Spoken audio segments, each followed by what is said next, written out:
So I'm going to speak briefly today about the situation for the social economy in Yellowknife. I'm thinking I might reconsider this photo, given that I've entitled this talk, Yellowknife Social Economy in Hard Times, and here I'm showing folk on the rocks, and, it's not a hard time at all. No, it's a good time. But for the rest of the sector, beyond the tourism and festivals, there is quite a bit of difficulty, and there have been a number of difficulties which they've faced over the last 5 years. So this project took place in summer 2009 and January 2010. Our community partners were Aggie Brockman and Alternatives North. They've been very kind and generous to Francis and I, and have introduced us to many people within the community, so I'm in debt to them. 35 interviews were conducted with leaders of voluntary and nonprofit sector organizations, as well as government officials from the municipal, territorial, and federal government about the role of voluntary nonprofit organizations in Yellowknife, but also the role of the government in supporting and creating a conducive policy environment for them to thrive. 3 of the objectives for this project, well, there was 4 actually. The first was to create a report which the sector could use to advocate for itself with government. As I will mention later in the presentation, there have been a number of losses, and there's been a number of setbacks for the sector. And so by providing this report and this information, hopefully they'll be able to band together and move forward in their negotiations with government.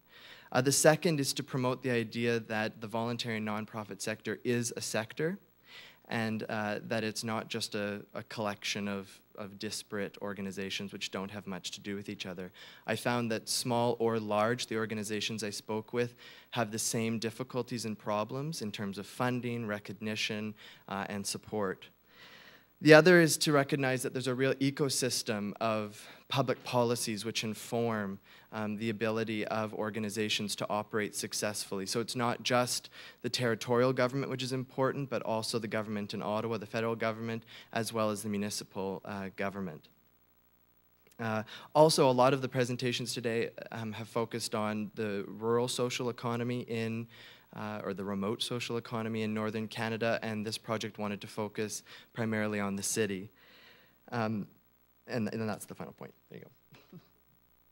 All right, so there's 2 outcomes from this project. The first is the report which was mentioned in the introduction. We're actually it was a draft report which was released in May for circulation amongst members of the sector.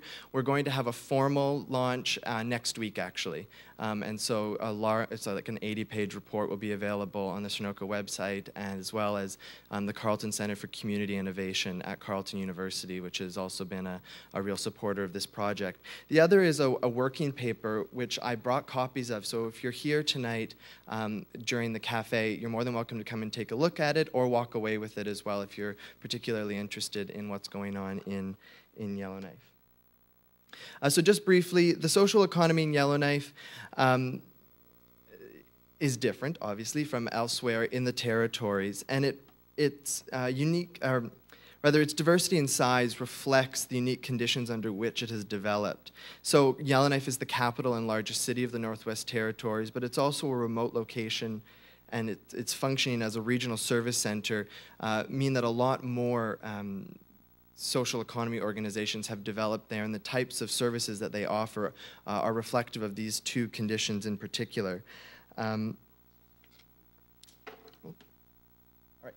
I'm just going to briefly just run through these slides because, as I was saying, there are a number of policies which have affected how well the social economy in Yellowknife has operated. The most important of the federal policies was the creation of voluntary sector networks across the country. In the NWT, that took the form of Volunteer NWT, which had a number of functions. One of the most important, which is perhaps different from Volunteer Yukon, is an advocacy function. So they really wanted to promote the idea of the sector as a sector and take that forward to government to get various policy changes put in place to make the operating environment better. So for example, starting to work on multi-year funding agreements for organizations which offer services in the community. It was an important one that they wanted to look at. In terms of the GNWT, they haven't been as successful at recognizing the voluntary and nonprofit sector as the federal government was under the Liberals. There was a number of initiatives that they tried to put forward, but there was no follow-through, and my research demonstrated two reasons in particular that these initiatives failed. The first was that they were often placed in a peripheral part of government, so instead of being attached to a central agency, so the center of government where all the other organizations had to make sure that they were taking the voluntary and nonprofit sector seriously, it was pushed out to the periphery. And any of you who are working in government know when something's on the periphery, your department doesn't have to listen to it. So a lot of things fell through the cracks. The second aspect is a bit of a rural-urban tension which exists in the Legislative Assembly in the Northwest Territories, and I don't know if it's reflected here in the Yukon, but there seems to be a reluctance on the part of rural MLAs to give anything to Yellowknife. And so the voluntary and nonprofit sector, because it is concentrated in the city, finds it quite difficult to convince the government as a whole to put forward policies which are helpful to them. And I do have a quotation from one of the Yellowknife MLAs who talks about that. He observed that there's a big dichotomy between the capital and the rest of the communities, and that is very real. Most of our largest voluntary organizations are in Yellowknife, and so to provide resources to them is problematic from this perspective. It is difficult to build support among MLAs with a real altruistic perspective, which would be unique to find among those members. It's partly about gaining the trust that the Yellowknife MLAs are working just as hard for other constituencies in other parts of the North. Finally, the City of Yellowknife needs to be commended for the work that it does for the voluntary and nonprofit sector. It provides quite a bit of facilities support, and it recognizes the voluntary and nonprofit sector, but it also has its hands tied. There's, as many of you will know, quite a bit of paternalism in the territories, particularly on the part of the territorial governments. And there's a 2% funding cap on the amount of money that the municipality can give to voluntary and nonprofit sector organizations for their activities. It's something that the GNWT has been reluctant to remove for fear that, you know, a very old city might start throwing bags of money at people willy-nilly, and I think that's quite a shame. And so one of the priorities I think that the sector needs to move forward on is having that cap removed because they've already reached their ceiling and they're going to have to start scaling back the amount of support that they're able to offer sector organizations over the coming years. So the research that I did identified several challenges facing Yellowknife's social economy, and I'm certain that some of these will be common to all of you here in Whitehorse. The first is the labor market and cost of living. There's a high transience, and so keeping employees and volunteers over the years is quite difficult. There's also, as you know, this is a high-wage, high-cost-of-living economy. So the types of people who are able to take on jobs in the voluntary and nonprofit sector, there aren't many of them, and part-time work, although I was told recently that it's different here in Whitehorse, in Yellowknife it's very difficult to find people who are willing to take on part-time work, given how much it costs to maintain a household and to buy groceries. Finally, there's also quite a bit of competition with government and the mines. They have quite a bit of money and almost unlimited resources, so they're able to outbid the voluntary and nonprofit sector for the best and brightest employees. And Arlene mentioned that in part earlier.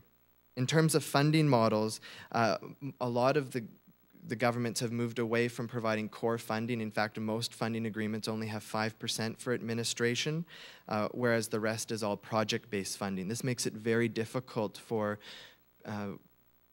executive directors to dedicate any kind of resources to finding more money or to creating partnerships with other organizations, and they often end up doing this after hours on their own time off the side of their desks. And it was expressed to me many times that the amount of time it takes to apply for money with the federal government, the amount that they get back in return, it's just not worth it. So they go without as opposed to actually applying for the money. Again, there's also the competition between the social economy organizations and governments, particularly in the health and social service sector. You have departments of the GNWT competing with organizations such as the Center for Northern Families for contracts to offer services. And then once they receive those contracts, they often turn to subcontractors. So instead of actually paying good jobs, good wages to people to be able to clean rooms or whatnot in a long-term care facility, they'll turn around and someone will be paid a Southern Canadian minimum wage to do that work themselves. The last three difficulties are in terms of recognition. There's a lack of recognition, particularly in the GNWT, of the value of the sector. And unfortunately, the kind of work that I did, I wasn't able to get an economic snapshot of how much is contributed to the economy of the Northwest Territories, but it is significant. There's training and organizational support, which is difficult. And then the loss of volunteer in WT has been a real blow to the sector. This was a real node where people were able to come together, share resources and stories, and they've really lost that centralized voice. There are a number of people who are working very hard, such as Arlene and Lyda Fuller at the YWCA, to try and maintain a sense of community amongst the organizations. But that's really fallen to the wayside when you don't have a dedicated person to that. So finally, just from what people said from the interviews, these were the solutions that the community came forward with. The first was to develop another policy and advocacy network along the lines of Yukon, or Volunteer Yukon. There's a number of models that they could follow to do this, but the one that would probably be the most sustainable would be one that was funded by government. And then the three sector priority issues which were identified was to lift the cap on municipal grants, which just makes sense. The City of Yellowknife is not an irresponsible organization. In fact, it's run quite well. And so giving it the ability to offer more money and resources to the sector only benefits the community. There's also the idea of fully implementing multi-year funding contracts across the GNWT. Many of the departments have been reluctant to do this, and I don't know why. Maybe it's to keep the organizations on a short leash, so they have to come back every year to ask for their money again. And then finally is to secure funding for that policy and advocacy network. So that's that. Thank you very much.